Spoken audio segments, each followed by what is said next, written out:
Ukrainian Navy units, in coordination with other defense forces units, shot down an S-300 anti-aircraft missile system near the town of Novoshakhtinsk in Russia's Rostov region. Russian forces often use S-300 systems not only for air defense purposes, but also to attack civilian settlements in Ukraine, leading to the destruction of settlements and terrorizing the civilian population.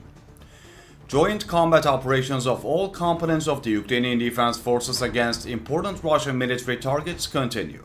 More to come, the army said.